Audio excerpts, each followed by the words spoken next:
Good afternoon, and thank you, President Whitman and members of the Board of Trustees. Thank you for this extraordinary honor. To the Hamilton faculty and staff, honored guests, family and friends of the graduates, thank you for inviting me to be a part of this wonderful celebration. And to the class of 2018, thank you for including me in your ranks today. Congratulations on this momentous occasion.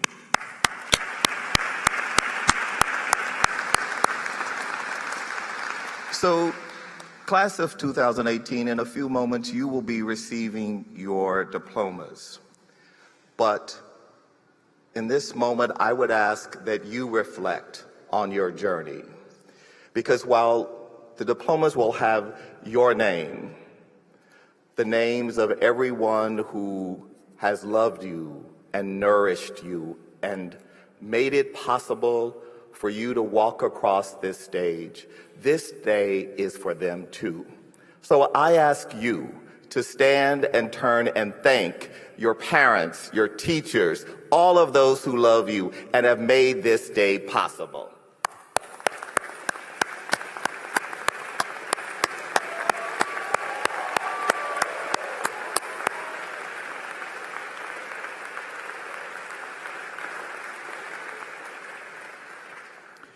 So a few moments from now, you will accept your senior canes and officially earn your places as graduates of this extraordinary institution, one of America's premier liberal arts college.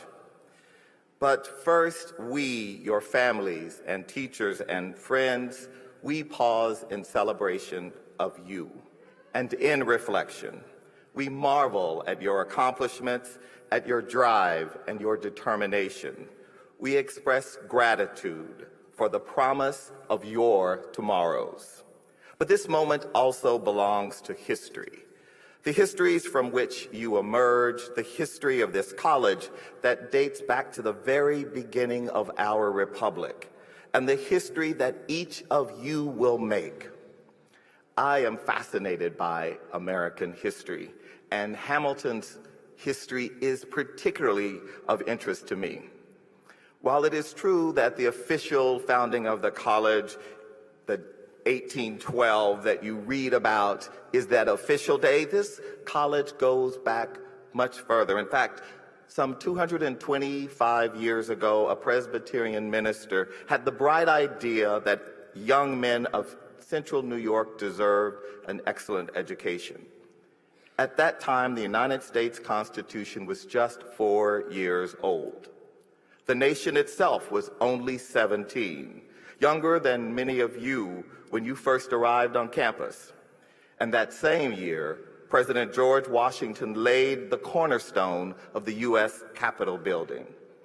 In other words, this college and this country share a founding chapter, and of course, share a founding father. So every cry of "Let's go Continentals" is a reminder of the lineage and the legacy of which you are a part. Think of the giant footsteps in which you follow, the giant shoulders on which you stand. Think of all the names that precede yours on the college register, the luminaries and leaders who have called College Hill home. This college has produced remarkable graduates. Some of America's greatest civil rights leaders, lawyers, Nobel Prize-winning scientists, bankers and captains of industry, diplomats, filmmakers and creative types, and of course, philanthropists. And yet, your obligation to this history doesn't mean just avoiding the bronze map.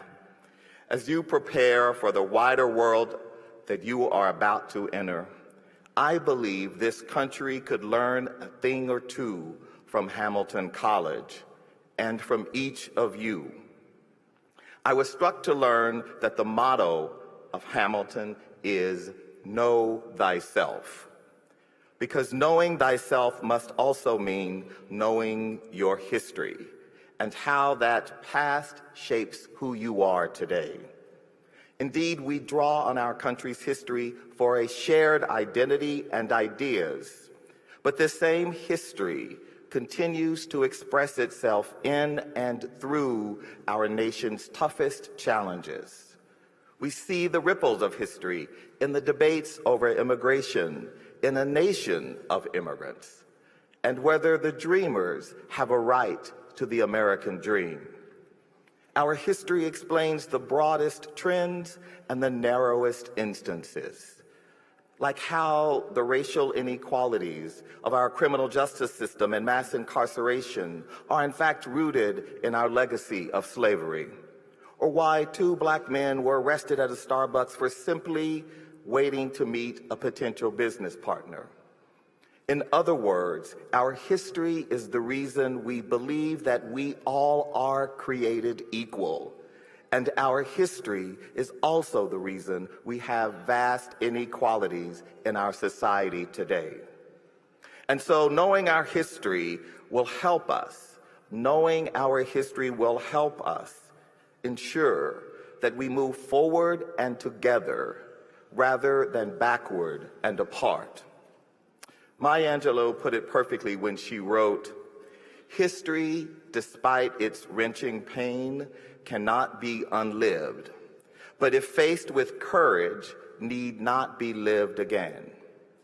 I reacquainted myself with this powerful idea a few weeks ago in Montgomery, Alabama, where I attended the opening of the remarkable new Legacy Museum and National Memorial for Peace and Justice. Thanks to my friend and Ford Foundation trustee Brian Stevenson and the organization he leads, the Equal Justice Initiative, these twin institutions are bringing light to one of the darkest chapters of our past. You probably know that history from the rubble of the Civil War. The American people, North and South, hoped to reconstruct a more free, more fair society. 2 decades later, however, they had merely restored the old order of the American South, an order reinforced by decades of white supremacist, white nationalist terror. Across the nation, including in the North, mobs gathered to torture and terrorize African Americans. And in the process, they drew in blood a color line that, in spite of the significant social progress we have made in this country, still defines and degrades and divides. But now these 2 new institutions, this hallowed, haunting new monument and museum, because of it, a new generation is excavating an important part of the American narrative and ensuring that we do not forget the hardest parts of our chapter. As I made my way through the site, I stood eye to eye with statues of slaves in chains. I walked beneath hundreds of metal columns that hung from the ceiling like tombstones, etched with the names of victims. I read graphic descriptions of lynching after lynching, saddened that one group of Americans could so violently dehumanize another with impunity. It was an immersion in pain, in grief, in trauma, and cruelty. But in a strange way, it was also liberating. Like many of the others of all races and backgrounds who were there that day, I found that after confronting the horrors of these events and their lasting impact, I came away with a renewed sense of hope. Hope that our nation can fulfill the ideals embodied in those hallowed documents written by our founding fathers. Achieving this, however, won't be easy. First, it's going to take courage, the kind that Maya Angelou described, the kind of moral courage so many of our leaders are unwilling or unable to demonstrate, the courage to realize, not just recite, the promise that all are created equal. And second, it will require empathy, because if you can be courageous enough to know thyself and our history, then we must have the courage to attempt to know others, who they are, how they live, what they value, and why they think and feel the way they do. For America to succeed, we must be a more empathetic people and nation. Even though I am a progressive, gay, black man living on that little island called Manhattan, I can have empathy for conservative, straight, white men in the American South who may have a different worldview. For our democracy to work, we have to be able to recognize our different individual identities, backgrounds, and experiences, while also seeking the greater purpose and common values and human dignity that we all share. Senator John McCain writes something that I find compelling in this regard in his new book. He writes, "We are citizens of a republic made of shared ideals forged in a new world to replace the tribal enmities that tormented the old one. Even in times of political turmoil such as these, we share that awesome heritage and the responsibility to embrace it. So class of 2018, this is my hope for you, that you embrace our history, the good and the bad, and lead the way forward with empathy and compassion, that you be courageous in your pursuit of our common humanity, that you know thyself and the gifts bestowed unto you, and that you can reach out to others and build bridges of understanding, even and especially when it's uncomfortable. And I know in my own life, from that shotgun house on a dirt road in East Texas to the iconic Ford building in Midtown Manhattan, I know the possibilities. I have seen how this kind of radical empathy can renew and heal and transform. As I reflect on this perilous moment of American history and think about what will be needed for us to move forward as a nation, I think about the philanthropist and arts patron Agnes Gund.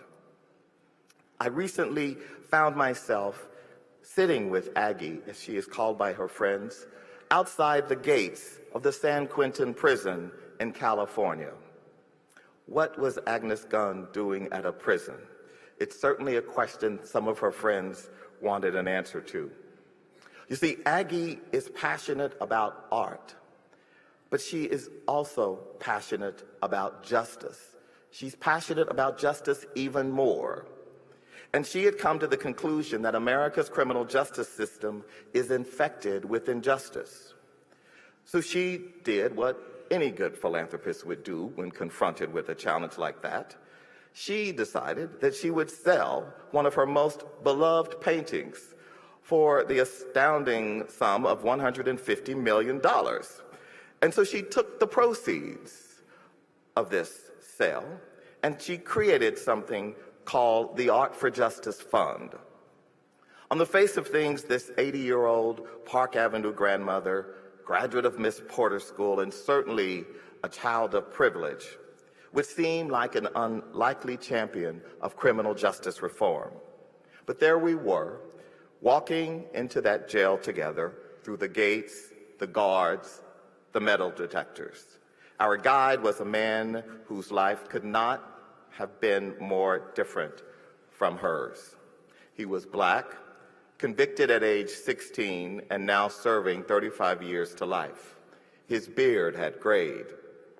As they talked, Aggie in a practical down vest, our guide in a jacket labeled California Corrections Prisoner, I felt sadness, and I also felt hope that these two people with such vastly different lives were standing shoulder to shoulder and walking hand in hand. Empathy and courage made that experience possible. A final illustration of someone I also know and admire, Howard Schultz, the founder of Starbucks. After two men were unjustly arrested in Philadelphia at a Starbucks, the national outcry was swift and justified. Accusations of racial bias came fast and furious, and Howard was the first to say that he agreed. He didn't deflect, he didn't defer or deny. He didn't dodge the question or pass the buck. He admitted head-on that his company, even though he has one of the most diverse boards and leadership teams in corporate America, must address racial bias within its own ranks. As the founder of Starbucks, this was not easy or comfortable for Howard, but progress rarely is. Empathy and courage is what makes Howard Schultz a great leader. And speaking of empathy and courage, one need look no further than right here at Hamilton College. Last year, I watched with admiration as over 1,100 Hamilton students, faculty, and alumni signed a petition to make this school a sanctuary for dreamers. President Whitman pledged Hamilton would protect information about immigration status and join leaders of colleges and universities across the country to advocate on behalf of these students who call America home. Empathy, caring about others in your community, no matter how different they are from you, that's what makes this possible. So class of 2018, I cannot ask you to rewrite this nation's history. But as you leave here today, I do ask that you write the next great chapter of world history in a way that reflects your courage and your empathy, to live by the values you have learned at Hamilton, to know thyself. Because if recent history is any indication, it will be your generation that has the courage to root out systemic racism and sexism and ableism and the inequalities of all kinds that scourge our world. And you will have the empathy to heal society's oldest wounds. It will be you, all of you, who have the courage to face the painful truths and the empathy to embrace others because of our differences and our common identity and humanity. It will be you and your generation that has the strength to bring people together, to build bridges, not walls, and forge a way forward. For this reason, because of you, my faith is better. My faith in a better future has never been stronger. And because you come from Hamilton, I know you are up to the task. Congratulations and thank you for this great, great honor.